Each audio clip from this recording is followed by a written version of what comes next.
Sejam muito bem-vindos à terceira aula do módulo de Antropologia, Doutrina do Homem. Como de costume, convido você a fechar os teus olhos para juntos orarmos a Deus. Soberano Deus e eterno Pai, te damos graças pelo Senhor permitir-nos iniciarmos mais uma aula deste módulo que tem sido um divisor de águas para o nosso conhecimento. Pai, que o Senhor possa, por meio do Espírito Santo, abrir a nossa mente para que a palavra possa ser compreensível ao nosso intelecto, mas que ela também, Senhor, não fique apenas na razão, que ela desça para o nosso coração, nos edifique e nos transforme para louvor da tua glória. Em nome de Jesus. Amém. Bom, queridos, o tema dessa terceira aula é a constituição do ser humano. A constituição do ser humano. Nós vamos falar um pouquinho sobre as partes que constituem o ser humano. Quais são os nomes dessas partes? Quais são as funções? Nós vamos aprender um pouquinho nesta aula. Eu coloquei aqui, a constituição do ser humano. Passando para o próximo slide, eu coloquei, como introdução. O ser humano sendo a coroa da criação, ou seja, a parte mais importante da criação realizada por Deus, tem características únicas e peculiares, que o tornam um ser único em todo o universo criado. Ao compararmos o homem com qualquer outra espécie da criação, vemos que ele não tem nenhum paralelo. O ser humano é a única espécie a quem Deus soprou diretamente o seu espírito de vida. Aí tem um texto que é muito conhecido, a base, o texto áureo da antropologia, a doutrina do homem, que é Gênesis 2:7. E formou o Senhor Deus o homem do pó da terra e soprou em suas narinas o fôlego de vida, que é o espírito. E o homem foi feito alma vivente. Através deste ato, Deus criou um ser diferente de todos os outros, conforme as Escrituras. Os anjos são somente espíritos, não têm um corpo material. Você sabia disso? Ainda nós nem chegamos na matéria de antropologia. Nós estamos em angiologia, que é a doutrina dos anjos. Nós estamos em antropologia. E eu já estou dando aqui um spoiler para você. Os anjos, a matéria dos anjos é espírito. Os anjos não têm corpo. Aí tem os textos aqui, Hebreus 1:14. Os anjos não são todos eles espíritos ministradores enviados para servir aqueles que hão de herdar a salvação? Salmo 104:4. Faz dos seus anjos espíritos, dos seus ministros um fogo abrasador. Já os animais têm somente um corpo material e um fôlego de vida temporário dado por Deus, mas não têm uma alma que sobreviva à morte. A existência deles cessa completamente com a morte física. Então, os animais ele têm um corpo, tem um fôlego de vida que é o ruach no hebraico, é o espírito temporário, mas após a morte, o animal deixa de existir. Por quê, professor? Porque o animal não tem uma alma. Nós vemos aqui em Eclesiastes 13:21, Salomão ele já havia dito: o fôlego do homem vai para cima, ou seja, o espírito do homem, seja do justo ou do ímpio, após a morte, ele volta para aquele que o deu. Quem? Deus. E o dos animais? O fôlego dos animais vai para baixo, deixa de existir. Essa é a linguagem que o autor ele usa para querer nos dizer: deixa de existir. É o ponto final para os animais. Mas os seres humanos, diferentemente de todos os outros seres da criação, possuem ao mesmo tempo uma parte física que é mortal e material. O que é a parte Mortal é o corpo. Imaterial é o corpo também. Mortal porque um dia vai morrer, e material porque tem pele, é físico, né? E uma parte espiritual que é imortal e imaterial. Imortal porque é eterna. E imaterial porque é invisível, diferentemente da material que é visível, tá? Deus formou o corpo humano com o pó da terra. Logo em seguida, criou uma alma imaterial e imortal para inserir nesse corpo. E por último, soprou o seu fôlego de vida, o espírito que dá vida ao corpo e faz a integração entre o corpo e a alma. Com a morte física, ocorre o processo inverso. O corpo volta para o solo, onde se dissolve novamente. O fôlego de vida dado por Deus volta para Deus, como eu havia dito, e a alma imortal vai para o Hades, que é o paraíso, onde irá aguardar o momento da ressurreição dos mortos. Daí tem um texto aqui de Eclesiastes 12, do 5 a 7. Então, o homem, aqui o homem é alma, se vai para o seu lar eterno. O pó, o que é o corpo, volte à terra, de onde veio.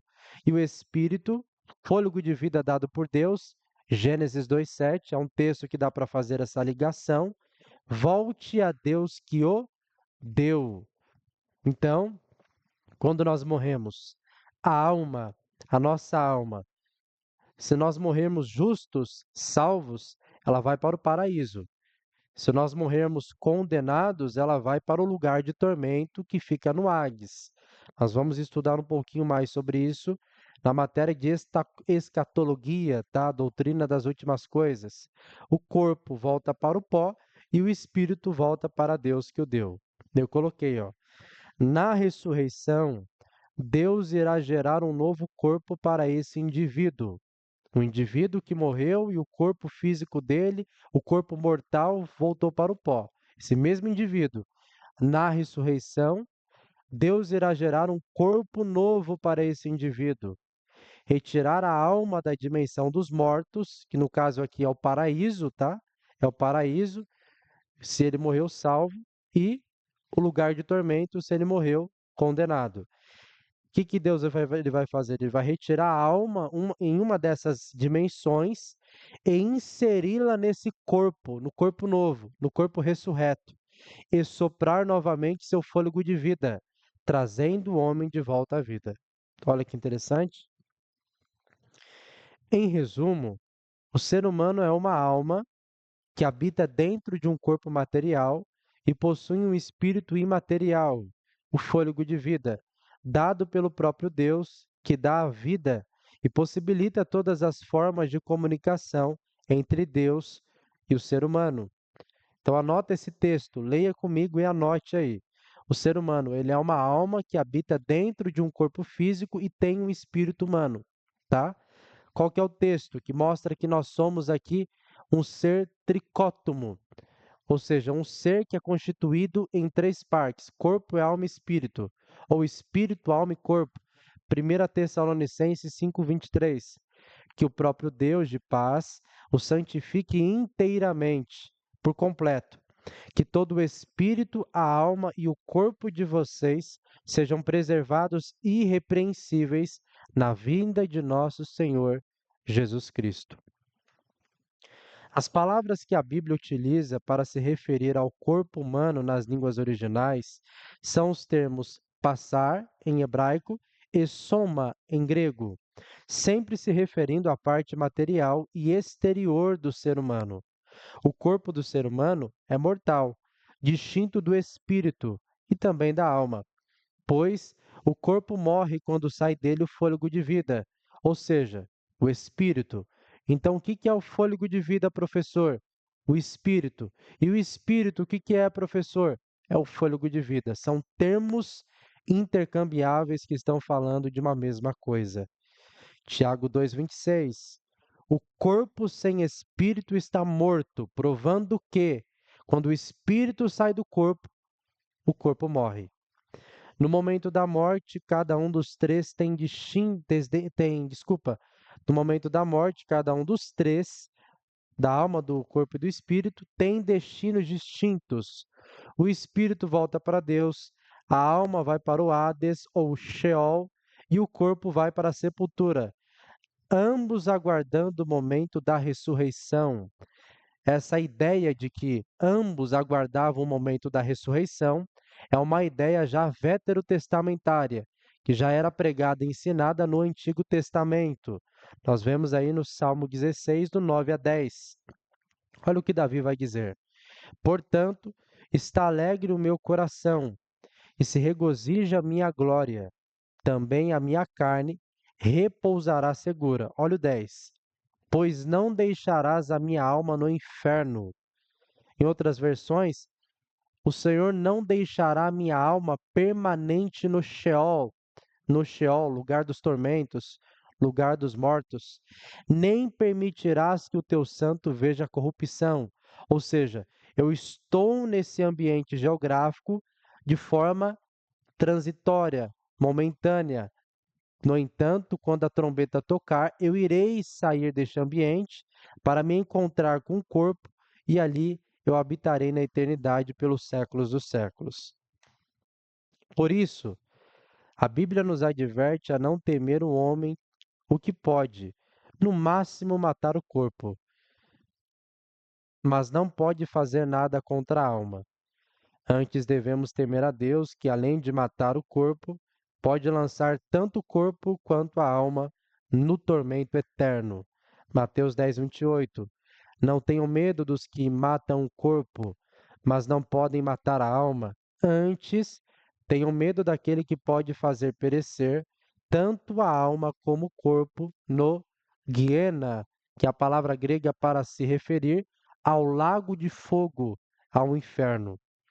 Ainda na antiguidade, a filosofia grega propôs a ideia de que toda a matéria era essencialmente má, em sua própria natureza e essência, sendo somente o espírito puro e bom em essência e natureza. Essa linha de pensamento fez com que o ser humano começasse a considerar o corpo como uma prisão para a alma, e o ideal final de redenção passou a ser considerado como libertar-se desta prisão da alma, do corpo, e passar a existir somente em espírito.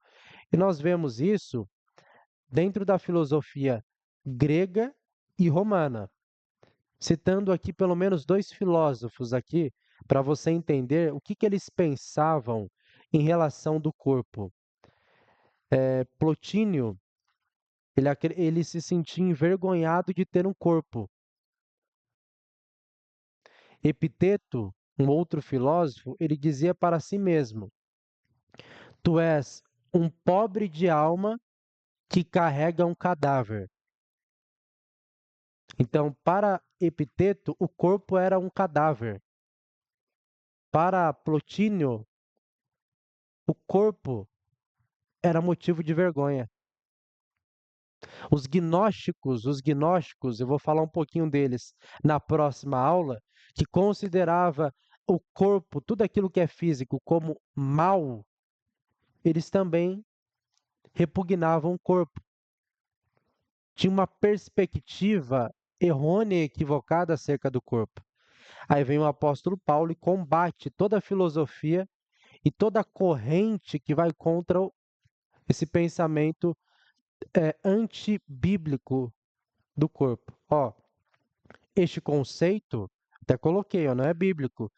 Deus é o criador de todo mundo material e sua criação era perfeita em suas origens, assim como o ser humano também era, inclusive com o seu corpo físico e material. Vamos ler 2 Coríntios 5, do versículo 1 a 9. Palavras do apóstolo Paulo. Ele vai iniciar assim, ó: Sabemos que, se a temporária habitação terrena em que vivemos for destruída, e aqui a temporária habitação terrena, ele está falando do corpo mortal e material. Esse corpo mortal e material for destruída, ele continua: temos da parte de Deus um edifício, uma casa eterna nos céus, não construída por mãos humanas. Então, esse edifício, essa casa, essa casa eterna no céu se refere ao corpo novo que Deus irá nos conceder, ao corpo glorificado, tá? Olha o 2. E por isso também gememos, desejando ser revestidos da nossa habitação que é do céu. Então, nós temos aqui um corpo que está sujeito a dores, a enfermidades, a moléstias, a pragas, que no decorrer do tempo ele vai se desgastando, ele vai adoecendo, ele vai enfraquecendo até chegar na morte. Então, todos esses pontos, todo esse contexto revela que nós gememos. Com esse corpo material, nós gememos. Porém, nós estamos gemendo, nós estamos sofrendo, nós estamos com dor, não esperando a morte. Nós gememos com expectativa de viver no céu, porque a nossa habitação é no céu. Tá vendo como a perspectiva é diferente? Olha o 3. Se todavia, estando vestidos, não formos achados nus. Então, Paulo emprega aqui uma linguagem, uma figura de linguagem, para dizer que quando o ser humano ele morre, ele se encontra nu, nu. Olha o versículo 4. Porque também nós, os que estamos neste tabernáculo, gememos carregados, não porque queremos ser despidos, mas revestidos, para que o mortal seja absorvido pela vida. Então nós estamos gememos, não porque nós queremos ser mortos, despidos, ficarmos nus. Não, não, a perspectiva não é essa. A ideia e o pensamento do apóstolo Paulo não é de que a morte vem para que a alma seja liberta da prisão do corpo. Não, mas sim a mudança de corpo, de um corpo mortal para um corpo incorruptível, de um corpo terreno para um corpo celestial, de um corpo que é incompleto para um corpo completo, de um corpo que está sujeito a dores para um corpo pleno. Essa é a ideia do apóstolo Paulo. Versículo 5. Ora, quem para isto mesmo nos preparou foi Deus, o qual nos deu também o penhor do Espírito. Então, Paulo está falando assim: quem nos preparou para a habitação do céu, quem está nos preparando para receber um novo corpo glorificado e ressurreto é Deus. E como que ele está nos preparando e como que ele garante isso? Como que Deus está nos preparando para a habitação no céu e como que ele garante que nós vamos morar lá? Aí Paulo deixa aqui, ó, registrado no versículo 5, o qual nos deu também o penhor do Espírito. A palavra penhor é a palavra grega arrabon, que era um termo muito usado dentro dos comércios, onde o comerciante ele dava a primeira parcela como sinal de que as outras parcelas seriam efetuadas. Arrabon era um termo usado também dentro do contexto do casamento, aonde o noivo ele ia na casa dos pais e entregava uma quantia inicial de dinheiro para a família, como garantia de que ele iria consumir aquele casamento. Ó, presta atenção. O termo arrabon era um termo usado dentro do casamento também, aonde o noivo ele ia na casa dos pais e ele entregava uma quantia inicial para a família, como sinal de duas coisas. Ponto 1, ele iria voltar para buscar a noiva. Ponto 2, ele iria concluir, consumar aquele casamento. Aplicando agora de uma maneira interpretativa, Cristo é o noivo, a igreja é a noiva. Qual que é o sinal de que Cristo ele vai voltar para buscar a sua igreja? Não é os milagres, não é os livramentos. O maior sinal é que ele deixou o Espírito Santo para a igreja. João 14,16, eu rogarei ao Pai e ele vos dará outro consolador para que fique com vocês para sempre. Quando que aconteceu isso? Quando Jesus ressuscitou e apareceu para os discípulos na casa. João capítulo 20, versículo 22, assoprou-lhe sobre eles e disse-lhes, recebei o Espírito Santo. Aí João capítulo 14, Jesus ele vai dizer, não se turbe o vosso coração. Credes em Deus, credes também em mim. Na casa de meu pai há muitas moradas. Se não fosse assim, eu não teria dito: vou preparar-vos lugar. E se eu for vos preparar lugar, verei outra vez e vos levarei para mim mesmo, para que aonde eu estiver, estejais vós também. E qual que é o texto que mostra que Cristo garante que o casamento vai ser consumado? Só você ler Apocalipse 19, do verso 7 até o verso 9. Vamos continuar aqui. Por isso estamos sempre de bom ânimo, sabendo que, enquanto estamos no corpo, vivemos ausentes do Senhor. Ou seja, enquanto nós estamos nesse corpo material, nesse tabernáculo terrestre, estamos ausentes do Senhor, ausentes da habitação do céu. Porque andamos por fé e não por vista, mas temos confiança e desejamos antes deixar este corpo para habitar com o Senhor. Pois que muito desejamos também ser-lhe agradáveis, quer presentes, quer ausentes. Aí nós temos aqui 2 Coríntios, capítulo 15, versículos 51 a 53, Paulo vai dizer: eis aqui vos digo um mistério. Na verdade, nem todo dormiremos, ou seja, nem todos aqui que está recebendo esta carta, que está lendo esta carta de 1 Coríntios, irá dormir, que é uma figura de linguagem para se referir à morte. Nem todos irão morrer, mas todos seremos transformados. No momento, no abrir e fechar de olhos. Ante a última trombeta, porque a trombeta soará e os mortos ressuscitarão incorruptíveis e nós seremos transformados. Porque convém que isto que é corruptível se revista da incorruptibilidade, e que isto que é mortal se revista da mortalidade, da imortalidade, né? Quando Deus criou o ser humano, ele formou o seu corpo material com os elementos químicos encontrados no solo. De fato, todos os mais de 60 elementos químicos do corpo humano existem no solo. Por exemplo, nossos músculos são feitos de carbono, nosso sangue de ferro, nossos ossos de cálcio, além da água que constitui quase 70% do corpo, também ela é encontrada no solo. É por meio do corpo que nós podemos interagir com o mundo material que Deus criou.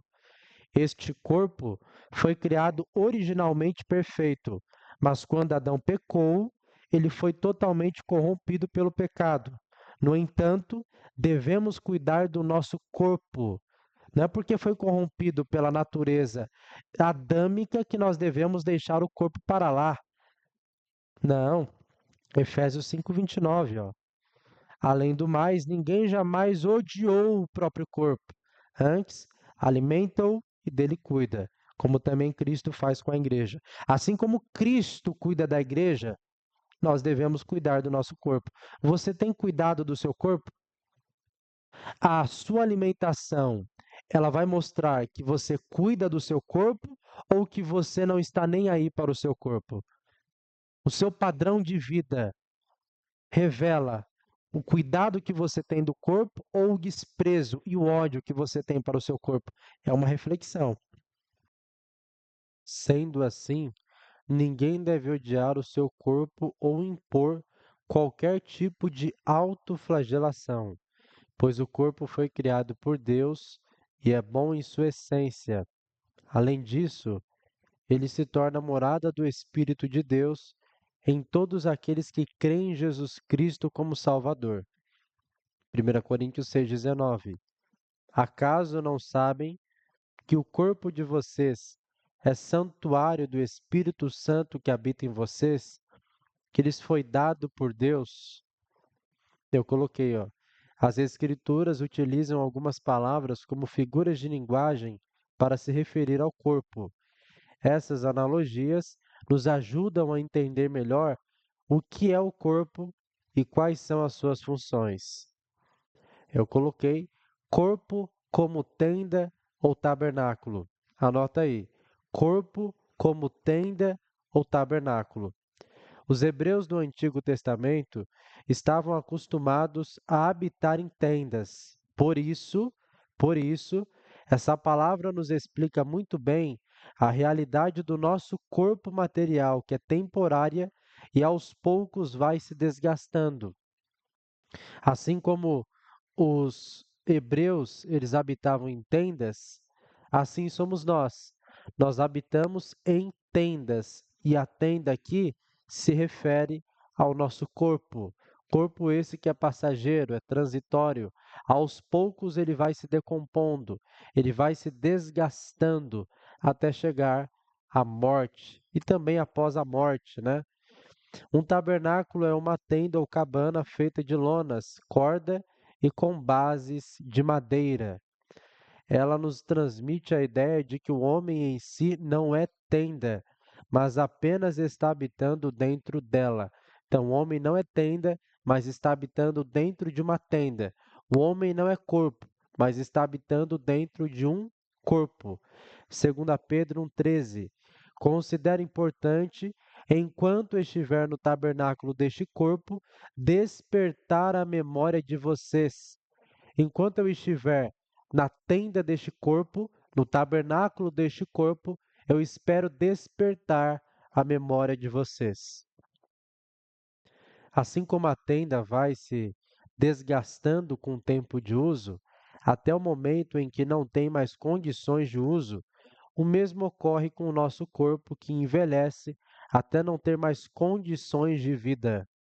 Sendo assim, esse nosso corpo físico e material é apenas um abrigo temporário para a nossa alma, que no futuro terá que ser trocado por um abrigo definitivo, que será nosso corpo glorificado e imortal. Daí tem aquele texto de 2 Coríntios 5:1. Sabemos que se for destruída a temporária habitação terrena em que vivemos, temos da parte de Deus um edifício, uma casa eterna nos céus, não construída por mãos humanas. Quando o Filho de Deus se tornou um ser humano para vir a este mundo, o texto original diz literalmente que ele tabernaculou entre nós, ou seja, que também habitou dentro dessa tenda. João 1,14. Aquele que é a palavra, que é Cristo, tornou-se carne e habitou, tabernaculou entre nós. A Bíblia nos afirma que o ser humano não é corpo, mas que ele está dentro do corpo, que serve como recipiente invólucro para proteger e guardar a alma, sendo esta de fato a pessoa. Então, nós vamos aqui o corpo, ponto 1, como tenda o tabernáculo, ponto 2, o corpo como recipiente para a alma. Nós temos aqui, ó, Daniel 7,15. Quanto a mim, Daniel, o meu espírito foi abatido dentro do corpo, e as visões da minha cabeça me perturbaram. O Novo Testamento também usa a expressão vaso de barro para se referir ao nosso corpo físico, passando a ideia de que o corpo é uma embalagem para a alma. O mais importante é o que está dentro. 2 Coríntios 4:7. Mas temos esse tesouro em vasos de barro para mostrar que este poder que a tudo para mostrar que este poder que a tudo excede provém de Deus e não de nós. Nosso corpo também é chamado de homem exterior, em contrapartida ao homem interior, que é a alma imortal, demonstrando que o ser humano existe em duas esferas, uma física e outra espiritual. Então, o homem exterior é o corpo, é o físico, é aquilo que é mortal. O homem interior, ele vai compor duas partes do ser humano, a alma e o espírito. A alma e o espírito. 2 Coríntios 4,16. Por isso, não desfalecemos, mas, ainda que o nosso homem exterior se corrompa, o interior, contudo, se renova de dia em dia. As Escrituras, agora a gente vai, ponto 3, corpo como templo ou casa. Ponto 1, corpo como tenda ou tabernáculo. Ponto 2, corpo como recipiente para a alma. Ponto 3, corpo como templo ou casa. As Escrituras também se referem ao corpo humano como uma casa. Para aqueles que entregam suas vidas a Jesus Cristo, ele envia seu Espírito Santo para habitar nesse templo que é o homem. João 14, 23, respondeu Jesus: Se alguém me ama, obedecerá à minha palavra.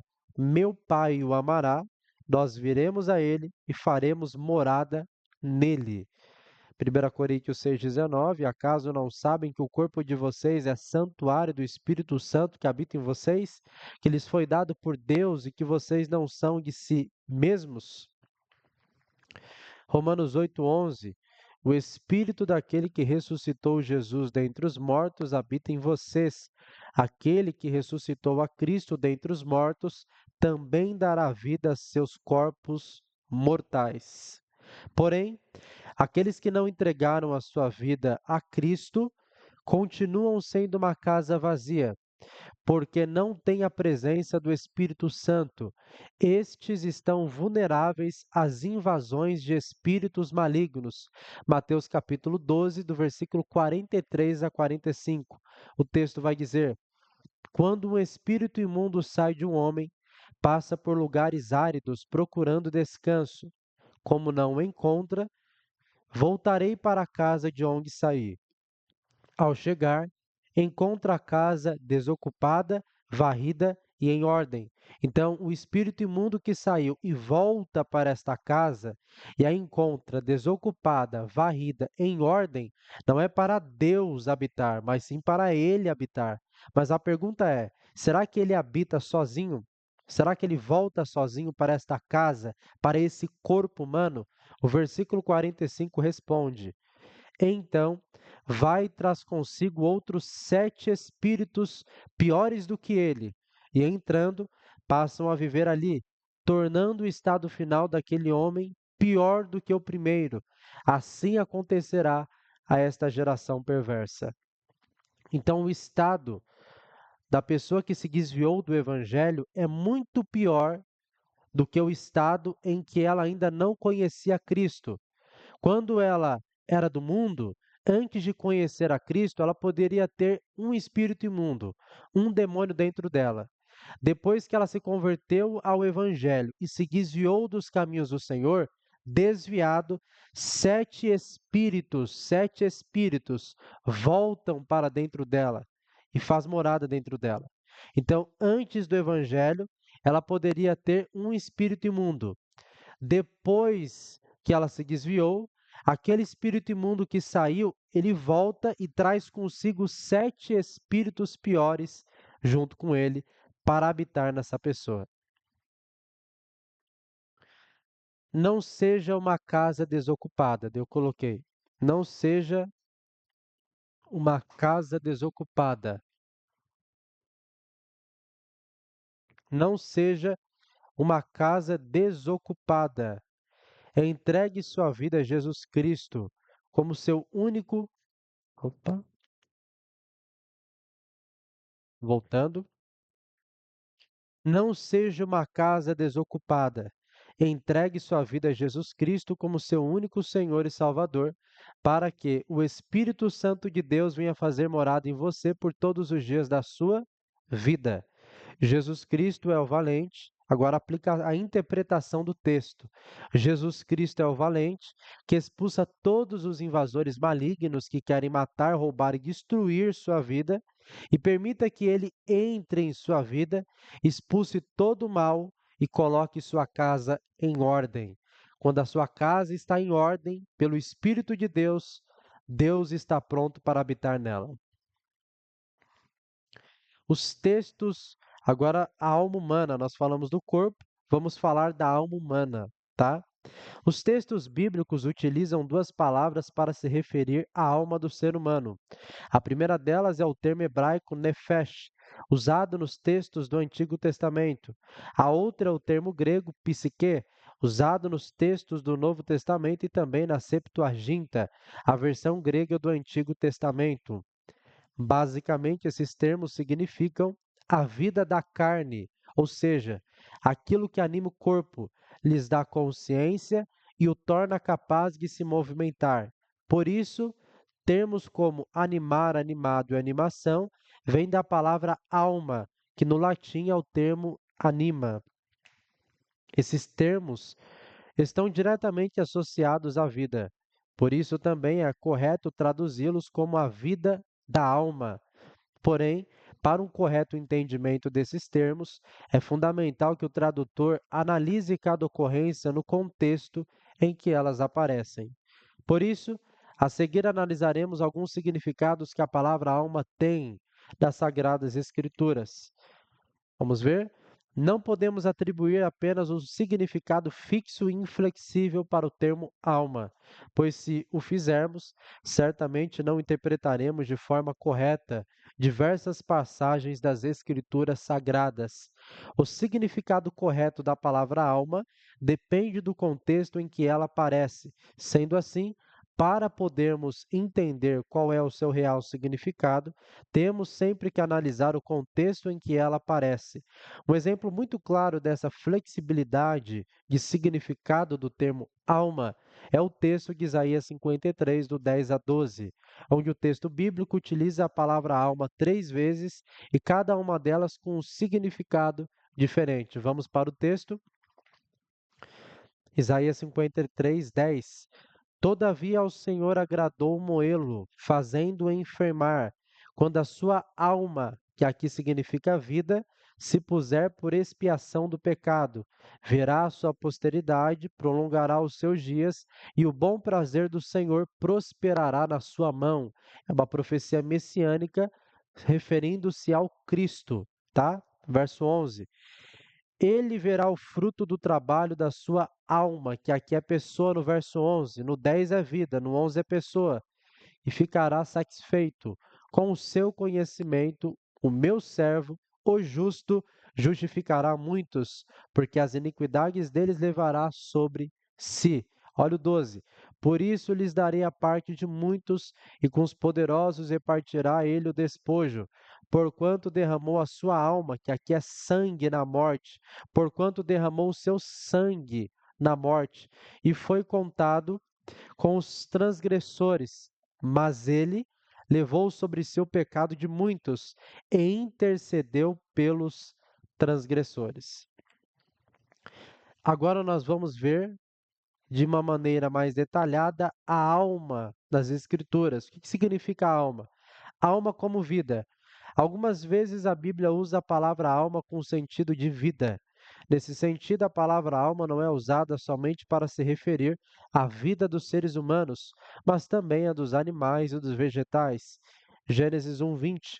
E disse Deus: produzam as águas abundantemente répteis de alma vivente, e voem as aves sobre a face da expansão dos céus. Pois os animais também têm vida, embora apenas sigam os seus instintos. Num certo sentido, os vegetais também têm vida, embora seja apenas uma forma de vida biológica que não tem consciência. Então, alma como vida, o ser humano, os animais e os vegetais. Todo ser que tem vida é uma alma, tá?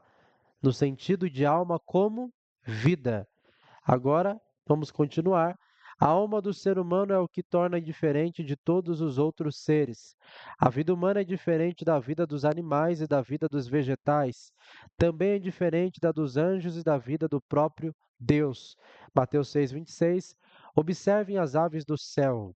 Não semeiam, nem colhem, nem armazenam em celeiros. Contudo, o Pai Celestial as alimenta. Não têm vocês muito mais valor do que elas? 2 Pedro 2,11. Contudo, nem os anjos, embora sendo maiores que os homens em força e poder, fazem acusações injuriosas contra aqueles seres na presença do Senhor. Agora, o ponto 2 é a alma como pessoa. Alguns textos bíblicos utilizam a palavra alma como sinônimo de pessoa. Um dos exemplos mais clássicos dessa aplicação é o registro da viagem da família de Jacó para viver no Egito junto com José, Gênesis 46, 27. E os filhos de José, que nasceram no Egito, eram duas almas: quem? Manassés e Efraim. Todas as almas da casa de Jacó que vieram ao Egito eram 70. Atos 7,14. E José mandou chamar a seu pai Jacó e a toda a sua parentela, que era de 75 almas. O que diferencia uma pessoa da outra não é necessariamente o corpo, mas sim a alma, pois dois gêmeos idênticos podem ter corpos iguais, mas terão almas diferentes. Então é importante nós entendermos que os animais eles são alma como vida, mas não alma como pessoa, tá? Os animais eles têm um corpo e um espírito. Quando eles morrem, o espírito vai para baixo, enquanto que o espírito do homem vai para cima, conforme Eclesiastes 3:21. Então, os animais eles têm alma como vida e não como pessoa. Aí eu coloquei a individualidade está na alma. É a alma que contém todos os elementos que dão personalidade ao indivíduo, como o intelecto, a emoção, a memória, a vontade, a consciência, os quais abordaremos detalhadamente. Atos 27, 37, e éramos ao todo no navio 276 almas, que aqui é pessoas.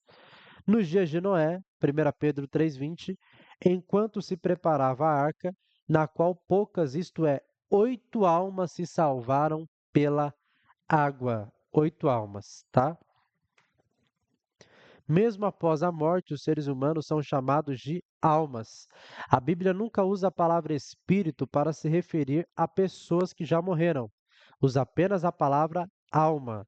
Apocalipse 6, do 9 a 10 e Apocalipse 20, versículo 4. Vi debaixo do altar as almas daqueles que haviam sido mortos por causa da palavra de Deus e do testemunho que deram. Eles clamavam em alta voz: Até quando, ó soberano santo e verdadeiro, esperarás para julgar os habitantes da terra e vingar o nosso sangue? Aí, Apocalipse 24, vi as almas dos que foram decapitados por causa do testemunho de Jesus e da palavra de Deus. Eles ressuscitaram e reinaram com Cristo durante 1000 anos. Ponto 3 agora é a alma como sangue. Ponto 1, alma como vida. Ponto 2, alma como pessoa. E ponto 3, alma como sangue. Como uma forma de enfatizar o valor daquela vida animal, que é sacrificada para a expiação dos pecados, alguns textos bíblicos do Antigo Testamento associam o sangue com a alma e com a própria vida do animal. Mas não comam carne, ó, Gênesis 9:4. Mas não comam carne com sangue, que é a vida. No texto em hebraico está escrito literalmente carne com alma, que em hebraico é passar benefecho, basar benefecho. Pois a vida, nefesh, literalmente alma, da carne está no sangue. Pois a vida da carne está no sangue. Levíticos 17:11. E eu dei a vocês para fazerem propiciação por si mesmo no altar, e o sangue que faz propiciação pela vida. Porém, essa é só uma das aplicações, perdão. Porém, essa é só uma das aplicações da palavra nefesh, alma em hebraico. Restringir o significado de alma apenas ao sangue, como os testemunhas de Jeová fazem, é um erro grave.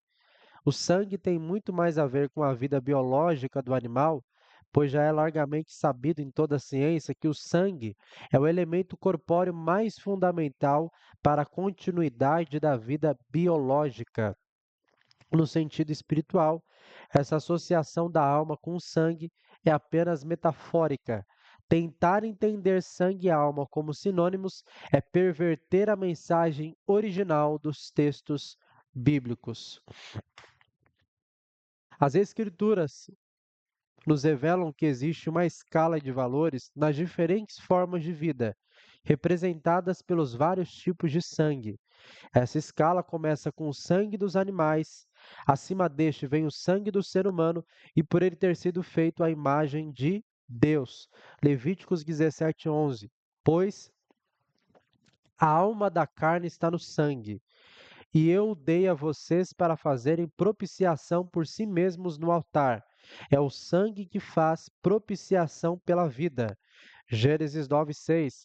Quem derramar sangue do homem, pelo homem seu sangue será derramado, porque a imagem de Deus foi o homem criado.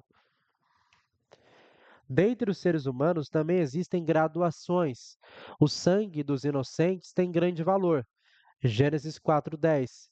Disse o Senhor, falando para Caim: O que foi que você fez? Escute, da terra o sangue do seu irmão Abel está clamando. Mateus 23:35. Também o sangue dos mártires é levado em alta conta por Deus. E assim, sobre vocês recairá todo o sangue justo derramado na terra, desde o sangue do justo Abel até o sangue de Zacarias, filho de Baraquias. Mas muito acima de todos estes está o sangue de Jesus Cristo, Filho de Deus, que se fez homem e derramou o seu sangue na cruz pelo perdão dos pecados de todos aqueles que crerem nele. Da mesma forma que o corpo tem várias funções distintas que são desempenhadas por diferentes órgãos, compondo um sistema para o bom funcionamento do corpo, o mesmo ocorre com a alma. Assim como ocorre no corpo, todas as partes desempenham um trabalho conjunto. Porém, podemos definir a alma em 6 partes distintas, cada uma responsável por uma função. São elas: inteligência, memória, emoções, vontade, consciência e coração. Vamos ver? Inteligência ou raciocínio. Termos intercambiáveis que falam de uma mesma coisa. Ela é a capacidade que o ser humano tem de pensar, refletir e desenvolver soluções para resolver problemas. O ser humano usa seus 5 sentidos para coletar as informações ao redor. E por meio de sua inteligência, do seu raciocínio, utiliza essas informações para aprender algo novo e produzir novas ideias e conceitos. Ponto 2. Segunda função da alma: memória e conhecimento. A memória é a capacidade que a alma tem de registrar tudo que uma pessoa aprende e vivencia durante a vida. Ela é fundamental para que possamos acumular conhecimento e experiência. Terceira função da alma: emoções e sentimentos. Outra função da alma é expressar as emoções, também conhecidas como sentimentos, que têm emoções. Daí eu coloquei: o que tem emoções não é o corpo, mas a alma. É nela que reside tanto os sentimentos bons quanto os ruins. Muitos textos das Escrituras nos revelam que sentimentos como alegria, confiança, esperança, amor, prazer e paz residem na alma. Ela é quem tem emoções e o corpo é só um canal para expressá-las. Salmos 35:9. É a minha alma, e a minha alma se alegrará no Senhor, alegrar-se-á na sua salvação. Salmo 57:1. Deus, tem misericórdia de mim, porque minha alma confia em ti. Salmo 61:2. A minha alma espera somente em Deus, dele vem a minha salvação. Cântares 3:1. De noite em minha cama busquei aquele a quem a minha alma ama. Mateus 11:29. Aprendei de mim que sou manso e humilde de coração, e encontrareis descanso, paz para as vossas almas. Não somente sentimentos bons, mas também os sentimentos negativos, como perturbação, ódio, angústia e tristeza, também são manifestos na alma. Salmo 6,3. Até a minha alma está perturbada, mas tu, Senhor, até quando? Gênesis 42, 21. Somos culpados acerca do nosso irmão. Aqui é os irmãos de José falando. Pois vimos a angústia da sua alma quando nos rogava. Nós, porém, não ouvimos. Os sentimentos de adoração a Deus também estão na alma. Assim como nos demais sentimentos, o corpo é apenas o meio pelo qual eles se manifestam no mundo físico, porém quem adora é a alma. Salmos 146, 10. Louvai ao Senhor, ó minha alma, louva ao Senhor. Quarta função da alma é a vontade e volição. A capacidade de ter vontade própria e exercer essa vontade, que também é chamada de volição, fazendo suas escolhas e tomando decisões. Também é uma das funções da alma, e o ser humano não é como um animal que apenas segue os seus instintos. Miqueias 7:1. Não há cacho de uvas para comer, nem figos temporãos que a minha alma deseja. Jó 7,15. Assim a minha alma escolheria antes a estrangulação e antes a morte do que a vida. Quinta função da alma, consciência. A consciência é a função da alma que analisa todas as atitudes, decisões e ações do ser humano. Ela classifica todas essas opções de decisão ou decisões já tomadas como certas ou erradas. A consciência nada mais é do que a própria lei moral de Deus que foi inserida na alma de todas as pessoas, a fim de ajudá-las a discernir o certo do errado e conduzi-las a escolherem a decisão correta. Nós temos aqui um texto de Romanos 2, 14 e 15. De fato, quando, perdão, de fato, quando os gentios que não têm lei praticam naturalmente o que ela ordena, tornam-se lei para si mesmos, embora não possuam a lei, pois mostram que as exigências da lei estão gravadas em seu coração. Disso dão testemunho também a sua consciência e os pensamentos deles, ora acusando-os, ora defendendo-os. Quando o ser humano comete alguma atitude errada, sua consciência o acusa e age deixando ele constrangido ou com remorso, caso já tenha cometido. João 8,9. Quando ouviram isto, convencidos pela consciência, saíram um, a começar pelos mais velhos até os últimos. Esse aqui é o capítulo em que Jesus ele salva a mulher pecadora, a mulher adúltera, tá? Os fariseus eles querem apedrejar essa mulher. Jesus ele traz argumentos ali e o texto vai dizer que quando ouviram isto, os argumentos de Jesus, convencidos pela consciência, saíram um, a começar pelos mais velhos até os últimos. Também quando a pessoa toma uma decisão correta, sua consciência lhe confirma esta decisão, para que ela tenha convicção de que esta é realmente a atitude correta a ser tomada e não tenha dúvidas. 1 Coríntios 1,12. Nossa consciência dá testemunho de que nós temos conduzido nosso relacionamento com vocês com santidade e sinceridade provenientes de Deus, não de acordo com a sabedoria do mundo, mas de acordo com a graça de Deus. Então, a consciência do apóstolo Paulo e de quem estava com ele dava testemunho de que Paulo e os homens que estavam com ele estavam conduzindo os irmãos de Corinto em santidade, com santidade e sinceridade provenientes de Deus.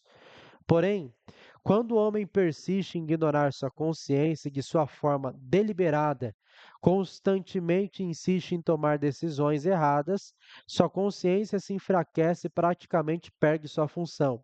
A Bíblia chama isso de ter a consciência cauterizada. 1 Timóteo 4,2. Tais ensinamentos vêm de homens hipócritas e mentirosos, que têm a consciência cauterizada, tá? Agora vamos falar um pouquinho do espírito humano, a última parte desta aula. A palavra espírito vem do hebraico ruá e do grego pneuma. Ambas têm o sentido de vento, sopro, fôlego ou respiração. Espírito é usado também como um termo para se referir à parte imaterial do ser humano, ao homem interior. É o espírito que dá vida ao corpo e é por meio dele que o ser humano se conecta e se comunica com Deus. Então, o espírito dá vida ao corpo e é por meio do espírito que o ser humano se comunica com a divindade. João 4:24. Deus é espírito e é necessário que os seus adoradores o adorem em espírito e em verdade. Nós adoramos em espírito e com a alma nós expressamos os nossos sentimentos a Deus dentro do louvor, tá? 1 Coríntios 14:15. Orarei com o espírito, mas também orarei com o entendimento. Cantarei com o espírito, mas também cantarei com o entendimento. Quando oramos a Deus, oramos com o nosso espírito. Quando louvamos ou adoramos, é por meio do espírito que fazemos. Quando lemos a Bíblia, Deus fala conosco por meio do nosso espírito. O salvo serve a Deus em espírito. Romanos 1:9. Deus, a quem sirve meu espírito no evangelho de seu filho, e é testemunha. Bom, queridos, essa foi a aula de hoje. Espero que você tenha gostado, entendido e, sobretudo, tenha sido edificado. Que Deus te abençoe. Eu te espero. Até a próxima aula. Fique na paz.